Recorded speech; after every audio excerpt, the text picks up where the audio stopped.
En esta ocasión nos acompaña Luis Monroy, él es economista mexicano, graduado en la Universidad Nacional Autónoma de México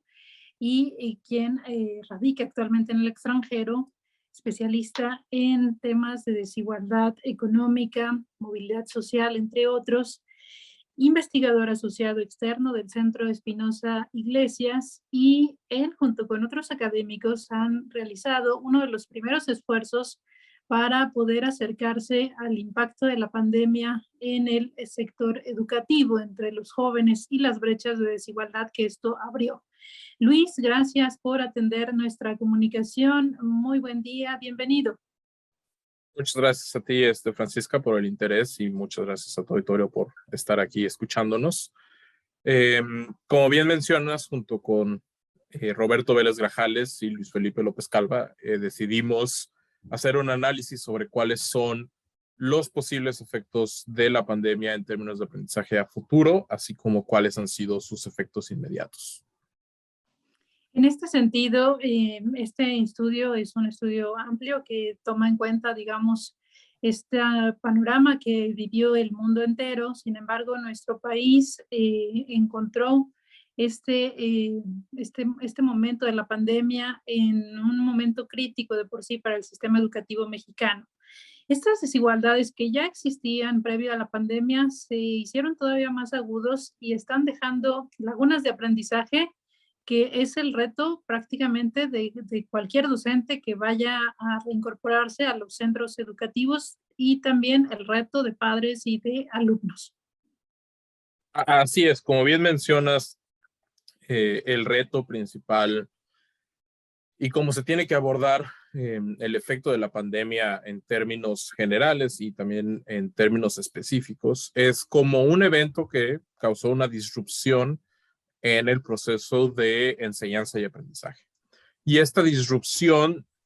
fue atendida en su momento. Recordemos que la medida que se tomó con respecto a la enseñanza de educación básica fue el desplazamiento de clases presenciales a clases vía remota, ya sea por internet o a través de un programa de televisión. Y eso fue la medida en que se trató de suplir lo que fue la cancelación de las clases presenciales como respuesta a prevenir un mayor número de contagios en el país. Este desplazamiento, al final del día, fue un desplazamiento un tanto forzado, improvisado. Ninguno de los docentes estaba, o la mayor parte de los docentes que estaban dando clases presenciales, no contaba con la experiencia de dar clases vía remota o con el acceso a las tecnologías que le permitirían desempeñar su labor en una forma casi idéntica, solo mediante otros medios de comunicación. Entonces, justo por lo abrupto del desplazamiento, interactuando con las grandes desigualdades que ya existen en el caso mexicano, es decir, en México no todo el mundo tiene acceso a una computadora, no todo el mundo tiene acceso a una conexión estable de internet. Entonces, las medidas supletorias no tomaron en cuenta estas desigualdades de origen, y lo que tenemos fue justo que tanto padres de familia como profesores como alumnos hicieron lo mejor posible por mantener el ritmo de aprendizaje, ¿no? Lo que nosotros encontramos en este estudio es que en el mejor de los escenarios, la proyección que nosotros hacemos es que durante el periodo en que las clases se realizaron a distancia,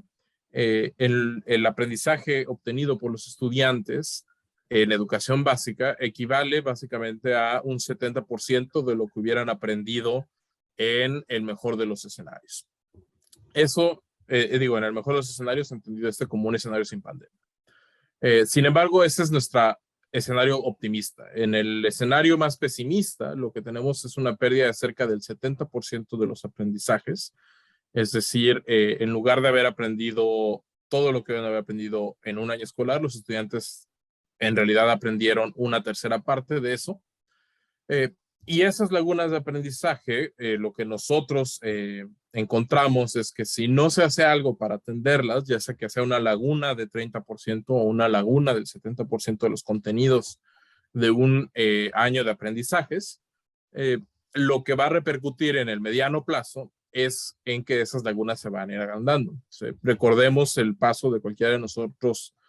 por el sistema educativo, y cuando uno no entendía un tema, pues se le dificultaba entender los temas que construían a partir de ese particular que no entendió. Entonces, el efecto acumulado justo de que los aprendizajes no se hubieran realizado al ritmo que debieron de haber ocurrido en condiciones normales y que no se tomen medidas al respecto, es que al final de la trayectoria escolar de un estudiante que atravesó la pandemia estando en sexto de primaria, por ejemplo, va a tener al final de su trayectoria en secundaria, es decir, cuando se gradúe en tercer año de secundaria, tendría los aprendizajes equivalentes a solo haber realizado 2 años de secundaria, es decir, 1 año de aprendizajes que no ocurrieron justo por estas lagunas que se van acumulando con el paso del tiempo. En ese sentido, ¿consideras, Luis, que el gobierno federal está dimensionando el problema, sobre todo porque pues ha habido un cuestionamiento muy importante por que lejos de estar diseñando, digamos, programas ahora para tomar este tema, paradójicamente se están desapareciendo programas? Es el caso de este cierre lamentable de las escuelas de tiempo completo, que digamos para la presencialidad significa un gran apoyo para las personas de menores ingresos y pues lejos, digamos, de estar como programando, diseñando toda una política que considere esta evidencia técnica, pues están generando estas medidas que parece que son contrarias en alguna medida al acceso educativo de los sectores más vulnerables. Sí, como bien mencionas, justo lo que está haciendo el gobierno un poco es no tomar un buen diagnóstico de lo que ocurrió como consecuencia de la pandemia. Y varias de las acciones son completamente contrarias a lo que uno debería estar haciendo ante el diagnóstico que tenemos. Justo a principios de esta semana, la Secretaría de Educación Pública publicó un documento que básicamente publicitan como el diagnóstico de cuál es la situación en materia de aprendizajes, en donde se identifica por vía de una encuesta de percepción a una parte de los docentes, que existen brechas, o sea que los docentes están identificando que existen brechas de aprendizaje bastante graves o de importancia entre los estudiantes.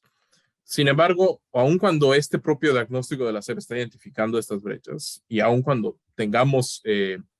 algunas críticas sobre cómo se construye ese diagnóstico, porque no es realmente un diagnóstico sobre cuál es la situación, sino es información sobre lo que los docentes perciben que está pasando, cuando lo que se debe haber hecho es una serie de entrevistas a estudiantes, exámenes de conocimientos para más o menos tener una idea de dónde están nuestros jóvenes y niños en términos de aprendizaje. Lo que tenemos es estas encuestas de opinión de los docentes. Ellos identifican que existe una brecha y las recomendaciones que hace la SEP un poco es seguir haciendo lo que han estado haciendo, es decir, se les dice a los docentes en este documento, bueno, tenemos esta caja de herramientas, están los contenidos que se desarrollaron durante el periodo a distancia y tenemos que desarrollar un sistema de alerta temprana sobre cuando un estudiante se está rezagando. Pero fuera de eso no hay ninguna serie de medidas concretas para atajar lo que nosotros identificamos como una brecha que si no se atiende se va a ir agrandando, ¿no? Y justo es una brecha que medidas como escuelas de horario empleado, escuelas de tiempo completo con actividades extracurriculares o con un horario de habilidades, de actividades de recuperación de aprendizajes, de regularización de aprendizajes, pudieran o podrían cerrarla o evitar que se agrande, ¿no? Entonces, por un lado, lo que está haciendo la autoridad es un diagnóstico poco útil en términos de la fuente de información que recaban. A partir de ese diagnóstico hacen una recomendación de política para ellos mismos todavía menos útil, porque es básicamente una serie de generalidades o de decir lo que sigamos haciendo lo que estamos haciendo sin saber si está sirviendo, cuando la información que tenemos es que es claramente insuficiente, y a la vez está cerrando programas que, si bien no estaban pensados para atenuar los efectos de una crisis como esta, entre sus efectos secundarios, digamos, estaba esta tensión. Y hay que tener en cuenta que esta crisis de aprendizajes no incide en todos los hogares por igual. Incide primordialmente de forma más acuciada en los hogares de menores ingresos. ¿Por qué? No es porque los niños que estén en esos hogares puedan aprender menos, no. Simplemente están en escuelas más precarias, los padres no tienen el suficiente tiempo para estar con ellos apoyándolos en su proceso de aprendizaje porque tienen que trabajar, porque si no, no hay que poner en la mesa para comer. Entonces, justo lo que está haciendo el sistema escolar al no responder a esta crisis es dejar abandonados a estos niños más desprotegidos en una situación en que quien tiene una serie de mayores recursos socioeconómicos, culturales, al final del día lo que nuestros resultados indican es que va a estar bien. Entonces, esta crisis de aprendizaje que estamos viendo a raíz de la pandemia tiene un claro perfil desigualador en el sentido de que está afectando más a los más pobres. Realmente es muy interesante, Luis, y te agradecemos muchísimo que lo compartas con la audiencia.